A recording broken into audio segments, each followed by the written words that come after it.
বিয়ের ৪ বছরের মাথায় প্রিয়ন্তী আর অনিকেতের ডিভোর্স হয়ে যায়। সেদিন প্রিয়ন্তী অনিকেতকে ভাঙা কণ্ঠে শুধু এতটুকু কথা বলেছিল, যদি দ্বিতীয় কোনো বিবাহ করার ইচ্ছে তোমার থাকে তাহলে ১ মাস পরে করো, ততদিন নিজেকে এসব থেকে দূরে রেখো।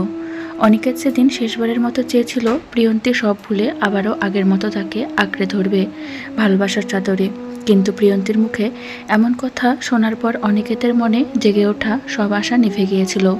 প্রিয়ন্তীকে পাল্টা প্রশ্ন করার ইচ্ছে মনে জাগলেও মুখ ফুটে টু শব্দ বের করেননি সে।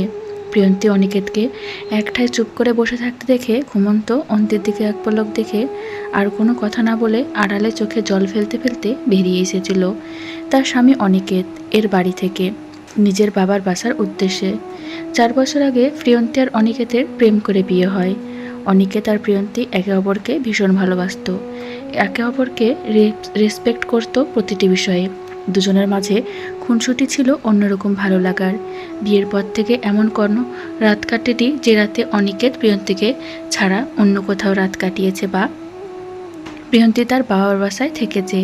যদি কখনো কোনো আত্মীয় বা বাবার বাসায় প্রিয়ন্তী ঘুরতে যেত তখনও অনিকেত প্রিয়ন্তীর সাথে যেত, থাকতে হলে দুজন একসাথেই থাকতো।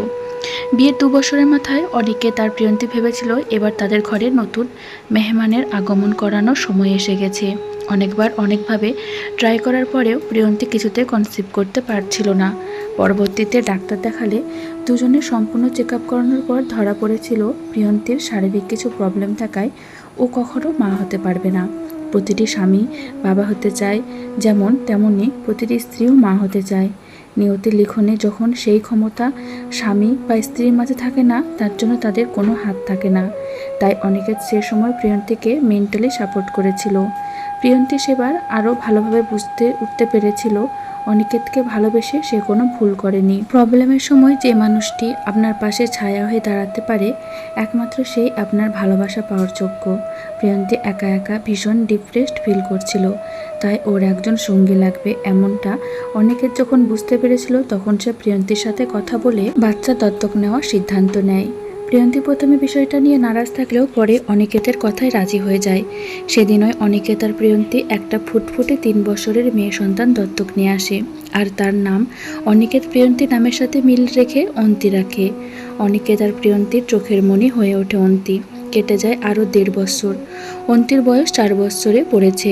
ইদানিং প্রিয়ন্তীর কেমন মাথা ঘোরায়, বমি হয়, মাঝে মাঝে যেন মাথা যন্ত্রণায় ফেটে যাওয়ার অবস্থা হয়। অনিকেত অফিসের কাজে ব্যস্ত থাকে, অযথা টেনশন করবে জন্য প্রিয়ন্তী তার শারীরিক সমস্যা নিয়ে অনিকেতকে কিছু জানায় না। হাজার ব্যস্ততার মাঝে থাকলেও অনিকেত মাঝে মাঝে প্রিয়ন্তীকে গভীরভাবে লক্ষ্য করত।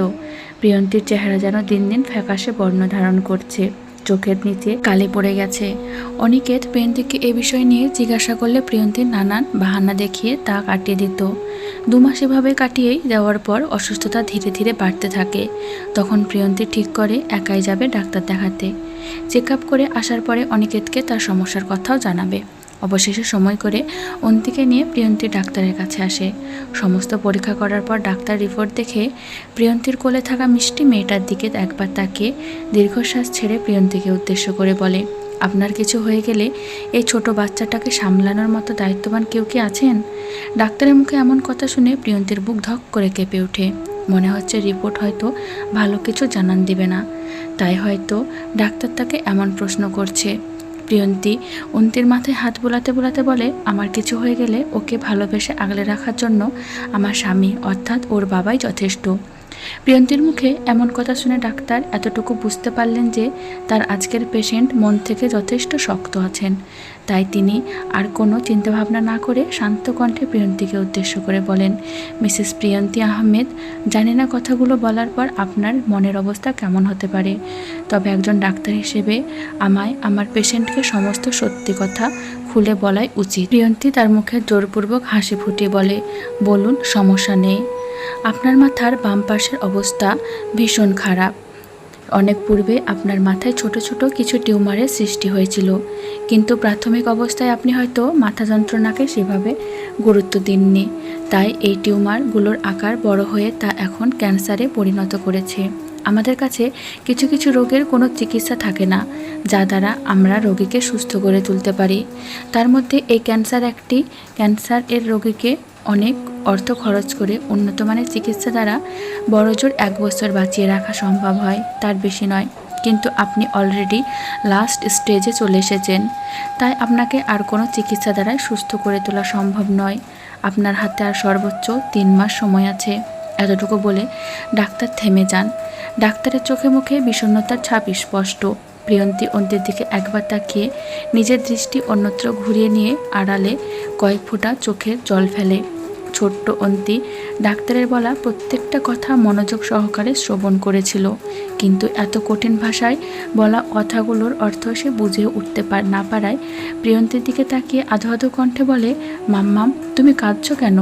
প্রিয়ন্তী অনেক কষ্টে নিজেকে সামলে নিয়ে অন্তির কপালে একটা ভালোবাসার পরশ এঁকে দিয়ে বলে, মাম্মামের আজ তার মাম্মামের কথা মনে পড়ে গিয়েছে, তো তাই কান্না করে দিয়েছে।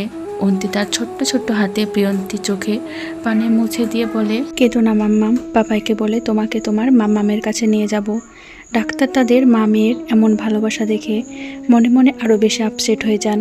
প্রিয়ন্তী ডাক্তারের থেকে বিদায় নিয়ে অন্তিকে নিয়ে বাড়ি চলে আসে। সেদিন সারাদিন আর সারা রাত প্রিয়ন্তী একা একা ভীষণ কেঁদেছিল। পর মুহূর্তে অনেক চিন্তা ভাবনা করে ঠিক করে অনিকেতকে তার ক্যান্সারের বিষয়ে জানাবে না, তাহলে অনিকেত ভীষণ কষ্ট পাবে। আর প্রিয়ন্তী কোনোভাবেই চায় না অনিকেতকে কষ্ট দিতে, তাই যেভাবে হোক অনিকেতের মনে নিজেকে নিয়ে বিষাদের সৃষ্টি করে ডিভোর্স নিয়ে অনিকেতের জীবন থেকে চলে যাবে। কারণ সে ভালো করে জানে দিনকে দিন ওর শরীর আরও খারাপ হয়ে যাচ্ছে। এখানে অনিকেতের সাথে শেষ সময়টুকু থাকলে সে আর কোনোভাবেই পারবে না অনিকেতের থেকে নিজের এত বড় অসুস্থতার কথা লুকিয়ে রাখতে। ইদানিং প্রিয়ন্তী খুব ছোট ছোট বিষয় নিয়ে অনিকেতকে উল্টাপাল্টা কথা শোনাতো। অনিকেত বিষয়টাকে প্রথম প্রথম হালকাভাবে নিলেও দিন দিন তা জটিল হয়ে উঠছিল। যে কোনো ছোট বিষয়ের সাথে বাড়তি কথা অ্যাড করে জটিল ইস্যু তৈরি করা প্রিয়ন্তীর যেন ডেইলি রুটিন হয়ে দাঁড়ায়। একটু ঝামেলা হলে প্রিয়ন্তী বলে উঠত সে আর এখানে থাকতে চায় না। দেখতে দেখতে অনিকেত ভীষণ বিরক্ত হয়ে ওঠে প্রিয়ন্তীর এমন আচরণে, কিন্তু কোনো কারণ সে খুঁজে পায় না। শেষ পর্যন্ত প্রিয়ন্তী অনিকেতকে না জানিয়ে উকিলের সাথে কথা বলে ডিভোর্স পেপার রেডি করায়। ডিভোর্স পেপার চলে আসতে প্রিয়ন্তী যখন অনিকেতকে তা দেয় আর সাইন করে দিতে বলে, অনিকেত তখন প্রিয়ন্তীর মাঝে তার এতদিনের ভালোবাসা সে প্রিয়ন্তীকে খুঁজে পাচ্ছিল না। বুকের বাম পার্শ্বে চিনচিন ব্যথা অনুভব হলে আবার সব ভুলে প্রিয়ন্তীকে কাছে টেনে নিতে চায় অনিকেত। প্রিয়ন্তী সেদিন প্রথমবার অনিকেতকে থাপ্পড় মেরেছিল। অনিকেত তো কখনো এমনটা এক্সপেক্ট করেনি প্রিয়ন্তীর থেকে। পর মুহূর্তে রাগে ডিভোর্স পেপারে সাইন করে দেয় অনিকেত। অনিকেতের রুম থেকে বের হয়ে বাসার বাইরে চলে গেলে প্রিয়ন্তী সেদিন আর নিজেকে শক্ত রাখতে পারেনি। বুকের ভিতর ভীষণ হাহাকার আর করুণ যন্ত্রণায় শেষ হয়ে যাচ্ছিল সে। প্রচণ্ড কান্নায় ভেঙে পড়েছিল সে। ঘন্টা দুয়েক ওভাবেই কান্না করে পড়ে মাথা যখন ঝিমঝিম ধরে আসে ছিল প্রিয়ন্তী সেখানে সেন্সলেস হয়ে যায়।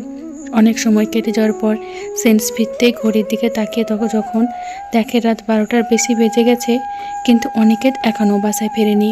তখন প্রিয়ন্তীর মাঝে অজানা ভয় কাজ করছিল। আজ অনিকেত আর প্রিয়ন্তীর বিবাহের 4 বছর সম্পূর্ণ হয়েছে।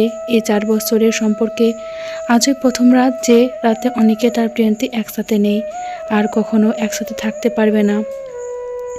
এমন কথা যখন প্রিয়ন্তীর মাথায় কাজ করে তখন সে আস্তে করে মেঝে থেকে উঠে দাঁড়িয়ে শেষবারের মতো তার সাজানো ছোট্ট সংসার, সে ঘরে সাজিয়ে রাখা সকল আসবাবপত্র, অনিকেত আর অন্তির জামাকাপড়গুলো একটু একটু করে ছুঁয়ে দেখছিল। প্রিয়ন্তী ঠিক করে নিয়েছে সকাল হতেই এই বাড়ির থেকে অনিকেত আর অন্তিকে ছেড়ে সারা জীবনের জন্য চলে যাবে সে। সময় বা আছে আর কয়টা দিন তার হাতে, চলে যখন যেতেই হবে তাহলে একটু আগে চলে গেলেই ভালো হয় না? কি দরকার তার জীবনের এই সময়ে তার করুণ শারীরিক যন্ত্রণার হওয়া মৃত্যু তার সব থেকে প্রিয় মানুষদের দেখানোর। সেদিন রাতে অনিকে তার বাসায় আসেনি। ভোরের দিকে বাসায় এসেছিল। এসে প্রিয়ন্তীকে তাদের রুমে দেখতে পায় না। অন্তি ঘুমিয়েছিল শুধু সেই বিছানায়।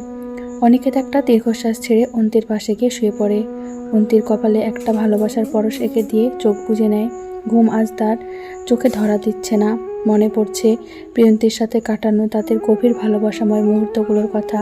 সকাল হতে প্রিয়ন্তী অনিকেতের রুমে আসতেই দেখে অনিকেত অন্তির মাথায় পাশে কপালে একটা হাত ঠেকিয়ে আধশোয়া অবস্থায় আছে।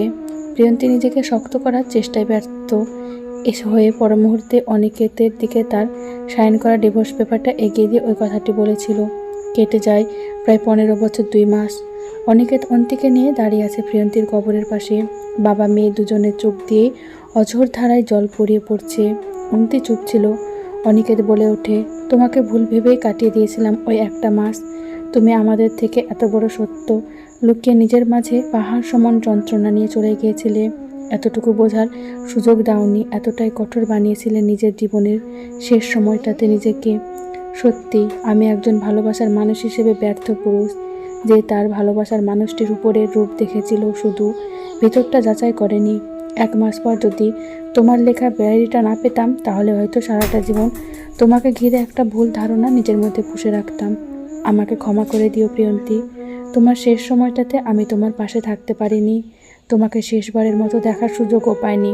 হয়তো এটাই আমার পাওনা ছিল, তোমাকে ভুল বোঝার শাস্তি। আজও যে তোমার শূন্যতা আমাকে পুড়িয়ে শেষ করে দিচ্ছে। বেঁচে থাকার কোনো ইচ্ছে ছিল না নিজের মাঝে, শুধু অন্তির মুখের দিকে চেয়ে কাটিয়ে দিলাম এই 15টা বছর। বাকিটা জীবনও হয়তো এভাবে অন্তি আর তোমার রেখে যাওয়া স্মৃতি নিয়েই কাটাতে হবে।